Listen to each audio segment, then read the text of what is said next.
Hey guys, welcome back to the channel. Been away for a while.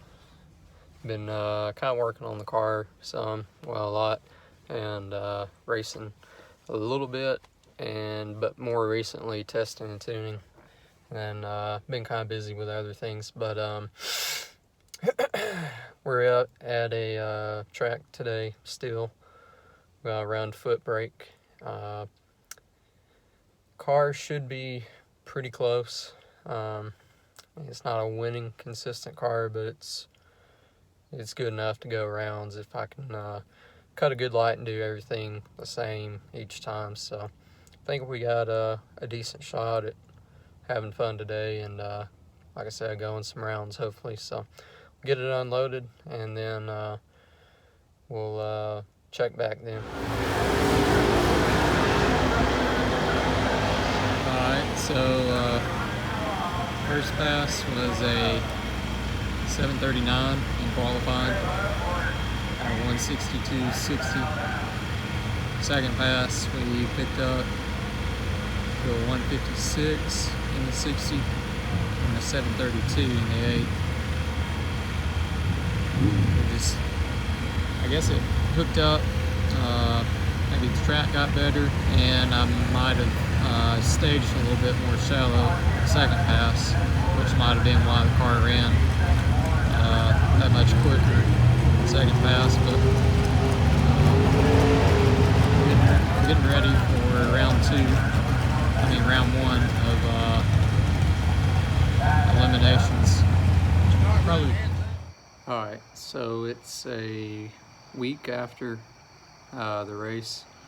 I kind of got busy and sidetracked. Ended up going some rounds, so video really wasn't of concern. But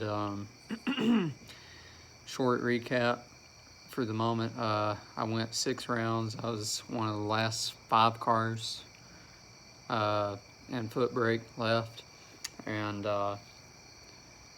ended up red lighting in round 6, and then as soon as the car shifted into high gear, lost the transmission. At least that's what I think it is. Pretty certain that's what it could be, unless it's the converter, maybe something with the sprag, but probably the transmission. I think it had a lot of passes on it, so I think that's the culprit of the issue. But other than that, had fun, learned a lot, gained some experience, which I definitely needed.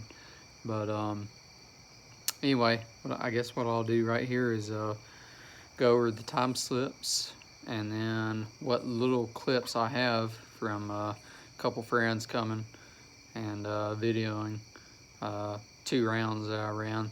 I'll put those in there to go along with the time slips, and then we'll kind of show you what's different with the car. It's been a while since I've even uploaded a video, plus showing what's been done to the car. So we'll go over that right quick.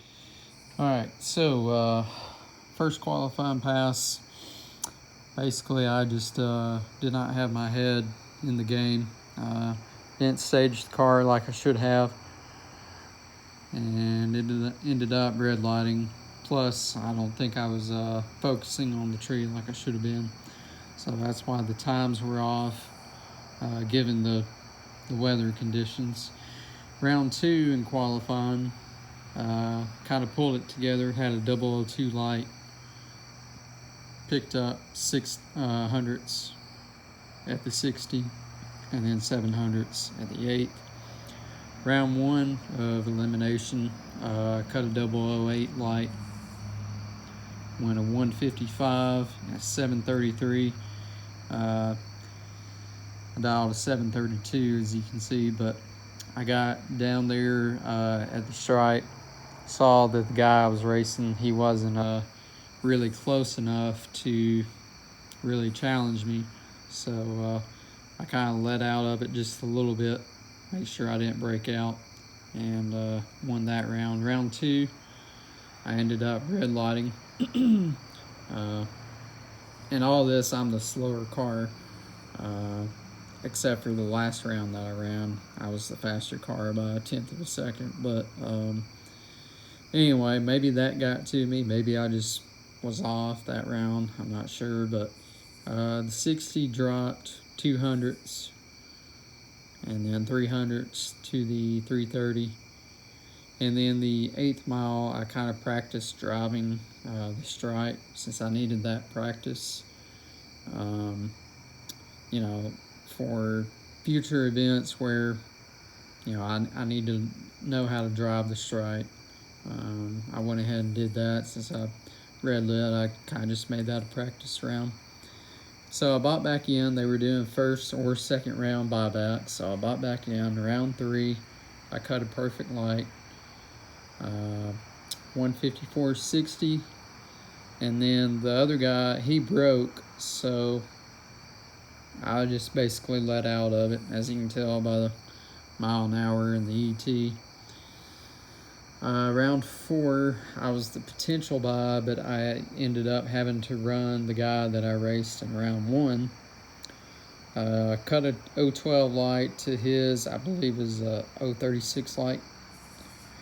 We get down there. I was dialed a 29. He was dialed a 94, I think. We both broke out. He went 9 under. I went 7 under, so that gave me the win. Round 5, I got the bye. So pretty consistent light, 014. 60 foot was 2 thousandths off. Picked up 2 thousandths to the 330. And then picked up at the 8th mile 26 compared to round 4, which was a 28. And then went up to round 6. That's where I was down to 5 cars, and I was in the right lane this time. Had been in the left lane all day, which didn't worry me, but I think what happened, the reason why I red lit 087 was guy beside me, he was dialed a 36, I was dialed a 26, and I think I launched off of his third bulb in my peripheral vision. And then, like I said, I saw the red light, but figured I'd go ahead and run it. And as soon as the car made the shift to high gear, we lost the transmission. Don't have low, don't have high, don't have reverse. Car didn't do anything. I stopped, put it in gear and out of gear a couple times, even shut it off, put it in park, then cranked it back up, put it in gear, just see if that would maybe even do anything, and had to end up getting pulled back to the trailer. So that's how the night ended. If I could have won that round, I would have been in the money. Not that I would have gotten much, it would have been $100, but at least I could have gotten something back. So kind of rubbing salt in the wounds when you red light, car breaks, and you've gone as far as you've ever been and don't get anything back. But still, I had fun, and like I said, I learned a lot, which is what I needed. So. There's a fastback Mustang, 633, David Backmore. 731 on the dial. Genova.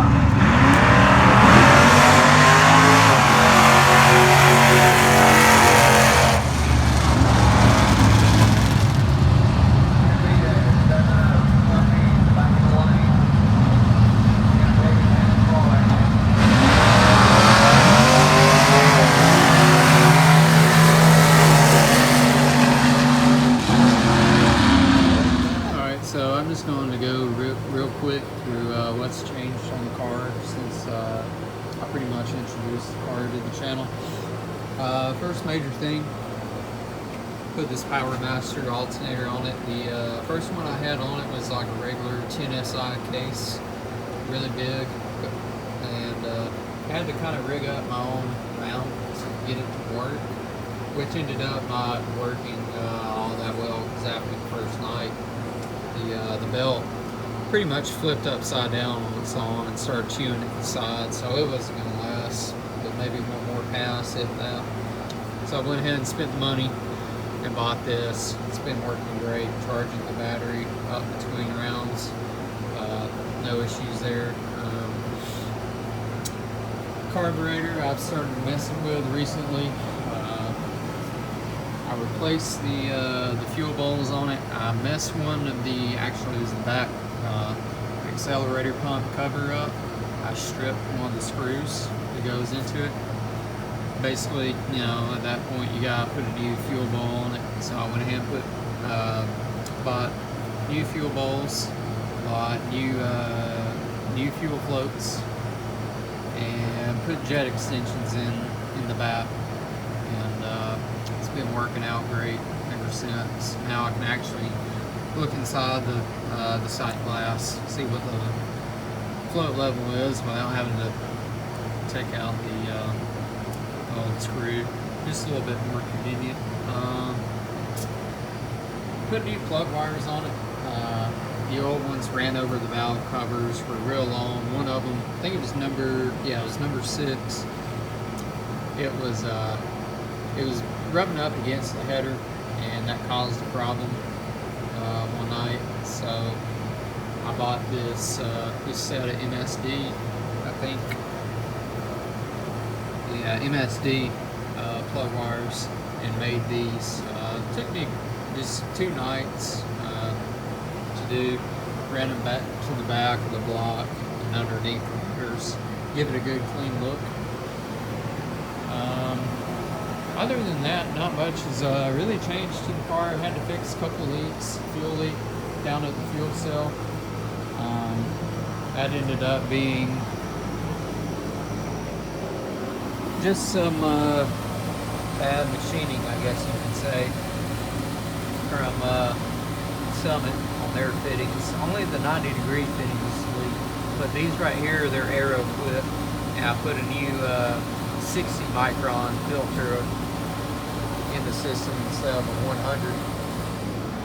100. Put a new pinion seal in the rear, and went ahead and replaced the pinion yoke with a Mark Williams, and then a transmission tail shaft seal, and got the shifter working, the shift solenoid working, and pretty much all I've been doing from there has just been driving the car, getting seat time.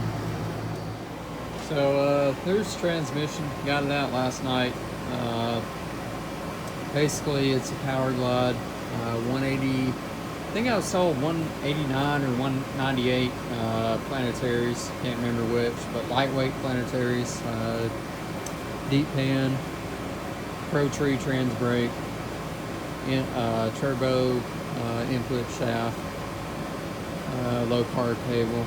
Nothing too terribly special, but you know, not a stock Power Glide by any means. But gonna try and get that taken up to PTC.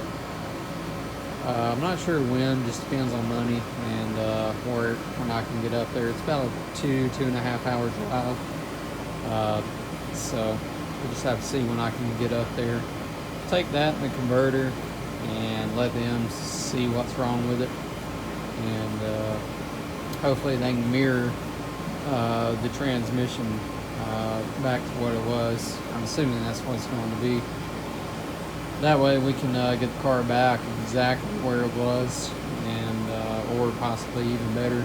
Might do better since they'll be freshened up. So we'll try and do that real soon. Get that out of the way and focus on the other things on the checklist for the car for the off season. Try and have it ready, you know, basically when everybody gets back going next year. Hey, so that's going to wrap it up for this video. Thank you for watching.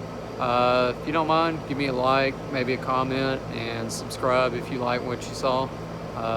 Feedback, good or bad, appreciated. So I'll try and start uploading more, especially since this is kind of getting to the off season now for me, and try and make some videos out of it, and hopefully we can go from there and get some content out. Thank you.